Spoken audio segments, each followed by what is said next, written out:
حامدا ومصليا ومسلما أما بعد فأعوذ بالله من الشيطان الرجيم بسم الله الرحمن الرحيم ولا تحسبن الذين قتلوا في سبيل الله أمواتا بل أحياء عند ربهم يرزقون صدق الله العظيم. قال النبي صلى الله عليه وسلم ليس منا من ضرب الخدود وشق الجيوب او كما قال علیہ الصلاۃ والسلام. میرے معزز سامعین کرام،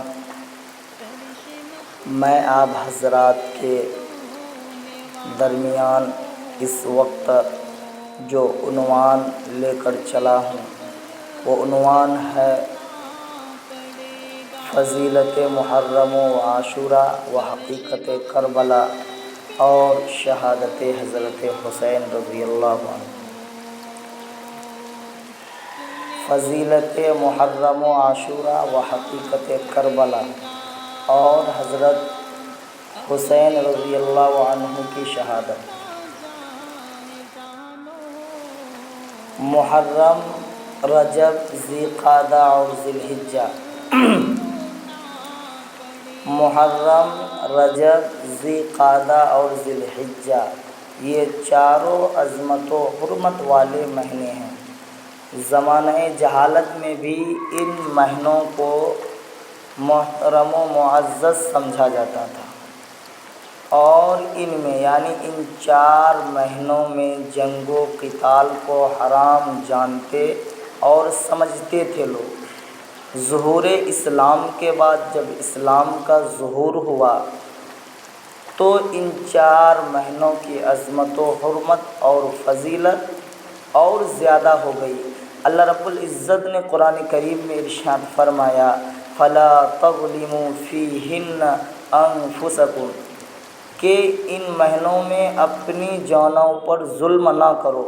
پھر ان 4 مہینوں میں محرم الحرام کو خصوصی فضیلت و اہمیت حاصل ہے.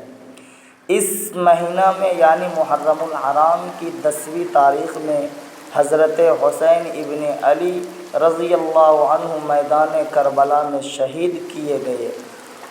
آج ہم لوگوں کا یہ خیال ہے کہ اس مہینے میں صرف حضرت حسین رضی اللہ عنہ شہید ہوئے، کہ اس مہینے میں صرف حضرت حسین رضی اللہ عنہ شہید ہوئے ہیں. حالانکہ میرے بھائیوں، بزرگوں، دوستوں، محرم الحرام کی ابتدا ہے، محرم الحرام کی آمد ہے.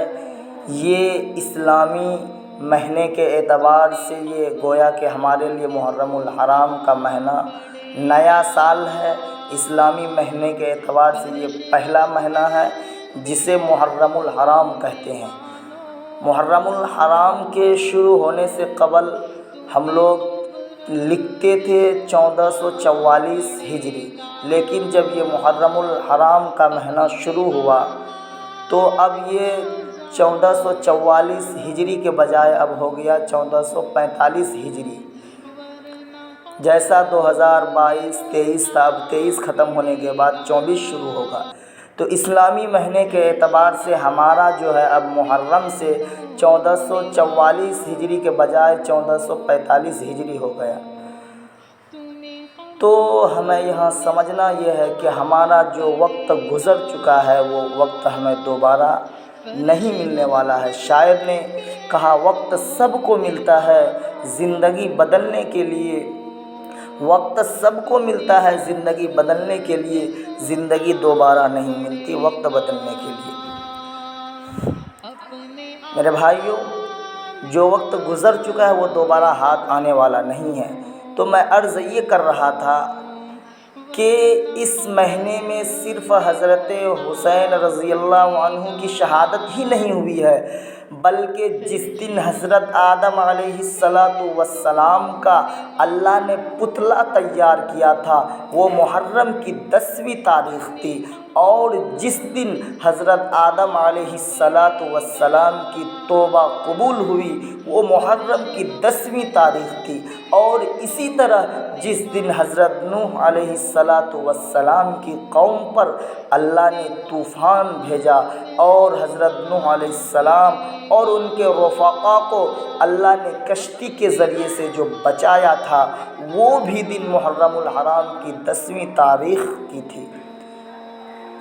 جب یہودیوں نے حضرت عیسیٰ علیہ السلام کو سولی پر چڑھانے کا ارادہ کیا تو حق تعالیٰ اپنے وعدے کے مطابق حضرت عیسیٰ علیہ السلام کو آسمانوں پر زندہ اٹھا لیا، تو یہ بھی محرم کی 10ویں تاریخ تھی۔ میرے بھائیوں اور بزرگوں، ہم تاریخ کو پڑھیں گے، تاریخ کو سمجھیں گے، علماء کی صحبت میں بیٹھیں گے، تب ہمیں یہ جانکاری ملے گی۔ ہم نے تو صرف اپنے ذہنوں میں یہ بات پیوست کر رکھا ہے کہ یہ محرم کا مہینہ ڈھول کا مہینہ ہے، تعزیہ کا مہینہ ہے۔ میرے بھائیوں اور بزرگوں، ہمیں سمجھنے کی ضرورت ہے، وقت کا جو رخ ہے، ملک کا جو یہ رخ ہے، یہ بدلتا جا رہا ہے، ہم اپنے آپ کو کب بدلیں گے؟ میرے بھائیوں اور بزرگوں، آپ صلی اللہ علیہ وسلم کے وفات کے بعد حضرت ابوبکر صدیق رضی اللہ عنہ کو عہدے خلافت پر مامور کیا گیا، اس کے بعد حضرت عمر فاروق رضی اللہ عنہ کو عہدے خلافت پر مامور کیا گیا، اس کے بعد حضرت عثمان غنی رضی اللہ عنہ کو عہدے خلافت پر مامور کیا گیا۔ آپ 12 سال عہدے خلافت کے ابتدائی 6 سال تو نہایت ہی اطمینان و سکون سے گزارے، یعنی حضرت عثمان رضی اللہ عنہ جو ہے وہ 12 سال عہدے خلافت کے ابتدائی 6 سال انہوں نے صحیح سے گزارے، نہایت اطمینان و سکون سے ان کے 6 سال گزرے، لیکن آخری 6 سال میں منافقوں کی سازشوں اور پروپیگنڈے کے سبب انتہائی بے چینی اور پریشانی رہی۔ حضرت عثمان غنی رضی اللہ عنہ پر بہت بے بنیاد الزامات لگائے گئے۔ ایک تو یہ کہ آپ بڑے بڑے منصب اپنے رشتہ داروں کے حوالے کر دیے ہیں، متعلقین و احباب پر بیت المال کا روپیہ خرچ کرتے ہیں وغیرہ وغیرہ۔ ان الزامات کی حضرت عثمان رضی اللہ عنہ نے وضاحت بھی فرمائی، مگر وضاحتوں کے باوجود مرض بڑھتا گیا۔ جب مخالفت اور زیادہ بڑھ گئی تو حضرت عثمان رضی اللہ عنہ نے تمام گورنروں کو جمع کر کے اس سلسلے میں ان سے مشورہ کیا۔ بالآخر تمام صوبوں میں تحقیقاتی کمیٹی بھیج دی گئی۔ نیز حج کے موقع پر لوگوں میں یہ اعلان کر دیا گیا کہ اگر کسی کو کوئی شکایت ہے تو بے ٹوک بیان کر دے تاکہ اس پر مناسب اقدامات کیے جائیں، مگر فسادیوں کو یہ بات کب پسند تھی، اس لیے ان لوگوں نے حضرت عثمان رضی اللہ عنہ کے تمام تدابیر کو ناکام بنانے کی کوشش کی، یہاں تک کہ حضرت عثمان رضی اللہ عنہ کے گھر کے ارد گرد گھیرا ڈال دیا، اور تقریباً یہ محاصرہ 40 دن تک اسی طرح رہا۔ کوئی بھی شخص خورد و نوش کا سامان لے کر ان کے پاس نہیں پہنچ سکتا تھا۔ ایک مرتبہ حضرت ام حبیبہ رضی اللہ عنہا بذات خود کچھ کھانا لے کر پہنچی تو فسادیوں نے بڑی بے ادبی سے ان کو واپس کر دیا۔ بالآخر 35 ہجری میں حضرت عثمان غنی رضی اللہ عنہ کو شہید کر دیا گیا۔ آپ کی شہادت کی خبر پورے ملک میں پھیل گئی، اور اس وقت رازدار رسول حضرت حذیفہ بن یمان نے ارشاد فرمایا، حضرت عثمان رضی اللہ عنہ کی شہادت سے اسلام میں ایک ایسے اختلافات نے جنم لیا جو قیامت تک ختم ہونے والا نہیں۔ اور وہ ایسا ہی ہوا جب دور حضرت علی اور ان کے جو اہم اختلافات ہوئی، اس دور میں حضرت علی رضی اللہ عنہ کا دور آیا، ان میں اختلافات کا سلسلہ چلا۔ حضرت عثمان رضی اللہ عنہ کا خون آلودہ کرتا ملک شام پہنچا اور اسے کھولا گیا تو وہاں قیامت برپا ہو گئی اور انتقام انتقام کی صدائیں گونج اٹھی۔ حضرت عثمان رضی اللہ عنہ کی شہادت کے بعد حضرت علی منصب خلافت پر فائز ہوئے تو انہوں نے ملک شام کے گورنر حضرت امیر معاویہ کو بیعت خلافت کا فرمان جاری کیا، مگر انہوں نے یہ تقاضا کیا کہ حضرت عثمان کے قاتلوں کو سزا دی جائے، اس کے بعد بیعت ہو جائے گی۔ لیکن حضرت علی اس کے بارے میں حالات کی نزاکت کے پیش نظر فی الحال قاتلین عثمان کو سزا دینے کے لیے تیار نہ تھے۔ اس طرح ان اکابر صحابہ میں اختلاف ہو گیا اور نتیجتاً امت کو جنگ صفین کا کڑوا گھونٹ کیا کرنا پڑا، پینا پڑا۔ جنگ صفین یعنی بلاد شام میں صفین کے مقام پر یہ ایک جنگ ہوئی تھی، اس کو اس لیے جنگ صفین کہا جاتا ہے، جنگ صفین کہتے ہیں۔ البتہ اس جنگ صفین میں قصہ تحکیم کے طور ہر دو جماعت میں مصالحت کی کوشش ہونے لگی۔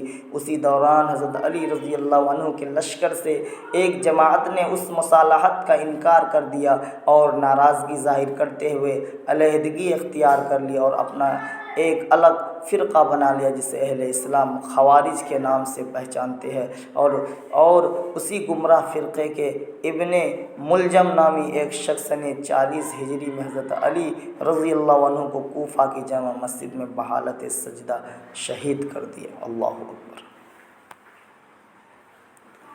تو میرے بھائیوں، بزرگوں، دوستوں، کہنے کا مطلب و مقصد یہ ہے کہ یہ محرم الحرام کا مہینہ جو ہے یہ کہیں سے شریعت میں آپ کو اجازت نہیں ہے کہ آپ ڈھول بجائیں، تعزیے بازی کریں، یہ سب اسلام کے شریعت کے خلاف ہے، حضور اکرم صلی اللہ علیہ وسلم کے سنت کے خلاف ہے۔ اس لیے ہمیں اور آپ کو چاہیے کہ حضور اور ہمارے آخری نبی جو ہے وہ ہمارے لیے آئیڈیل اور نمونہ ہے، اس کے سیرت و سنت کے مطابق ہمیں کیا کرنا ہے، زندگی کو گزارنا ہے۔ میرے بھائیوں، میں پھر آئندہ موقع ملا تو انشاءاللہ آپ حضرات کے بیچ پھر اسی عنوان سے کچھ باتیں ہوگی۔ اللہ رب العزت ہم سب کو کہنے سننے سے زیادہ عمل کی توفیق مرحمت فرمائے۔ آمین۔ وآخر دعوانا ان الحمد للہ رب العالمین۔